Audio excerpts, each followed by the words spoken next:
Ini sebuah fenomena yang terjadi, sebuah peristiwa sejarah yang terjadi pada zaman Nabi. Al-Qur'annya ada, riwayat-riwayat juga ada tentang itu. Lantas apa sih pelajaran yang bisa kita petik?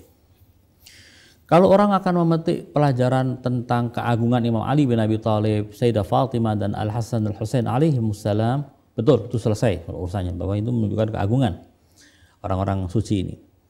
Kalau ada orang yang mengambil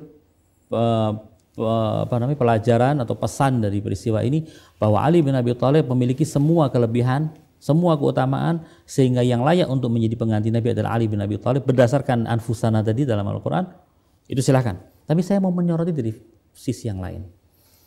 Ini begini, peristiwa mubahalah terjadi.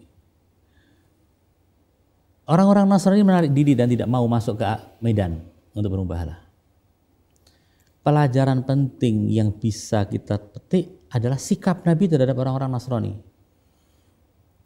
Saya kadang bertanya-tanya begini, apakah mungkin Nabi tidak bisa memberikan argumentasi yang memuaskan kepada orang-orang Nasrani? Jawabannya, nggak mungkin. Pasti Nabi sudah memberikan argumentasi yang memuaskan.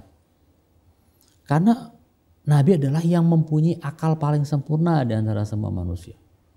Jika orang biasa saja bisa membuktikan kebenaran agamanya di hadapan pengikut agama Nasrani, atau sebaliknya orang-orang Nasrani bisa menunjukkan menurut orang-orang Nasrani sendiri, orang-orang Nasrani bisa membuktikan kebenaran ajaran agama di hadapan orang Muslim.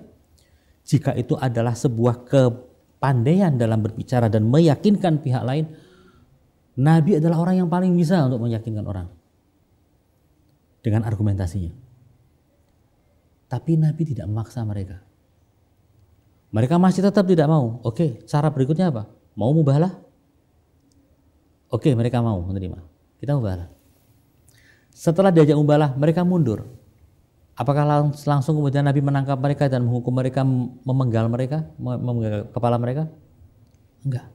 Mereka minta damai. Mereka memberikan 2.000, dalam riwayatnya saya bacakannya, 30.000 potong kain. 30.000 potong kain. Kemudian ada 2.000 potong kain, 30 tombak, 30 baju besi, dan 30 ekor kuda. Ini yang diberikan oleh orang-orang Najran kepada Rasulullah. Sebagai pengganti? Sebagai pengganti, jangan perangi kami. Sebagai ganti dia membatalkan mubahalah atau? Enggak, sebagai ganti aku tidak mau perang dengan engkau wahai Rasulullah, wahai Muhammad. Ini terimalah, kita damai. Dan diterima oleh Nabi. Artinya la ikraha fid din dijalankan oleh Nabi dengan mana yang sesungguhnya. Jadi jangan paksa. Bukan kemudian orang menolak kebenaran langsung kita akan binasakan. Ini pelajaran penting. Jadi kalau mau belajar toleransi beragama, belajar dari Nabi.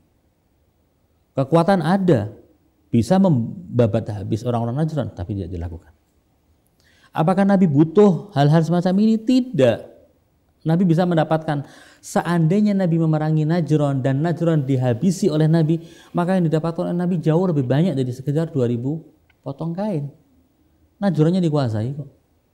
Tapi itu tidak dilakukan oleh Nabi. Karena bukan untuk itu Nabi diutus. Rahmatan lil alamin. Semua manusia, untuk semua makhluk. Jadi pembayaran tadi itu merupakan resiko atas mereka tidak ingin berperang. Tidak ingin berperang dan minta dilindungi kalau ada musuh.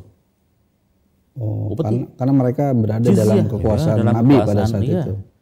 Di bawah kekuasaan pemerintahan. Tapi mereka tidak mendapat resiko atas mundurnya mereka dari mubahalah. Tidak. Seandainya mereka tidak bayar pun tidak masalah. Hanya saat itu mereka masih masuk dalam kelompok orang-orang non-muslim yang harbi, yang sewaktu-waktu bisa diserang. Karena mau tidak mau kan pemerintahan Nabi tidak mau kecolongan. Tidak mau pemerintahan Islam kecolongan, musuh nyerang duluan.